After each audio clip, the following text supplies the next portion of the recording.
Depuis que je suis gamin, j'ai ce don.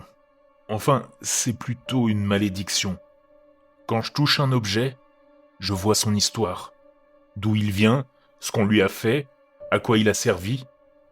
La psychométrie, disent les livres. Moi, j'appelle ça l'enfer. Je me souviens de la première fois. Ami Peters avait fait tomber sa poupée. J'ai voulu la ramasser. Mon crâne a explosé et des images ont surgi. Une table, d'autres poupées, un visage nerveux, un sac, l'obscurité, puis le rire d'un enfant. Ce n'est que des années plus tard que j'ai compris. Le père d'Amy l'avait volé car il n'avait plus de travail et voulait désespérément offrir un cadeau à sa fille. J'ai grandi comme ça. Un système de jeu volé, une voiture impliquée dans un délit de fuite, chaque contact avec un objet était une agonie. Alors, j'ai commencé à porter des gants en cuir noir, partout, tout le temps. Je disais que j'avais la peau sensible. Personne ne se doutait que c'était pour éviter de voir l'horreur du monde. L'autre jour, en rentrant des courses, j'ai entendu un cri déchirant. Je me suis arrêté. Sur le bord de la route, un chien pleurait, un couteau planté dans le flanc. J'ai voulu l'aider. Mauvaise idée. En retirant la lame, le chien a sursauté. Le couteau a déchiré mon gant et a entaillé ma main.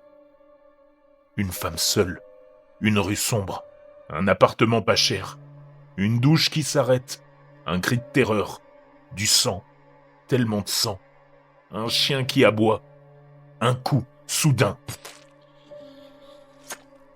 Quelqu'un avait poignardé ce chien, mais surtout, quelqu'un avait massacré sa maîtresse.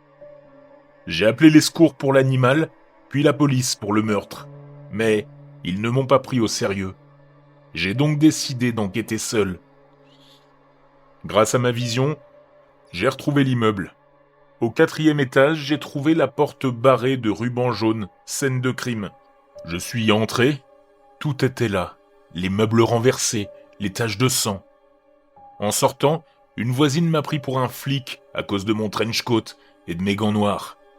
Elle m'a dit que la victime s'appelait Katie. La police soupçonnait son ex-petite amie, mais il n'avait aucune preuve. Pourtant, dans ma vision, Katie n'avait pas réagi comme si elle connaissait son agresseur. C'était un étranger, mais sans plus d'indices, j'étais dans une impasse. J'ai abandonné. Je suis rentré chez moi ce soir-là, soulagé de retrouver mon sanctuaire. J'ai retiré mes gants, j'ai posé mes clés et mon portefeuille dans le vide-poche près de la porte. En marchant vers ma chambre, j'ai vu une pièce de monnaie briller sur le sol. Une pièce de 25 centimes. Je l'avais sûrement fait tomber. Je me suis baissé et je l'ai ramassée à main nue. L'obscurité, puis la lumière, une petite pièce, une rue sombre, un immeuble, des escaliers, un couloir, une porte qui s'ouvre, une entrée avec des meubles bon marché, un placard qui s'entr'ouvre. Merde! Ma tête était en feu, mais ce n'était pas le pire. J'ai reconnu l'immeuble, j'ai reconnu la porte, j'ai reconnu les meubles.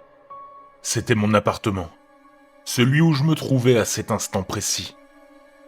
Mes yeux se sont fixés sur le placard du couloir, et la porte a commencé à s'ouvrir.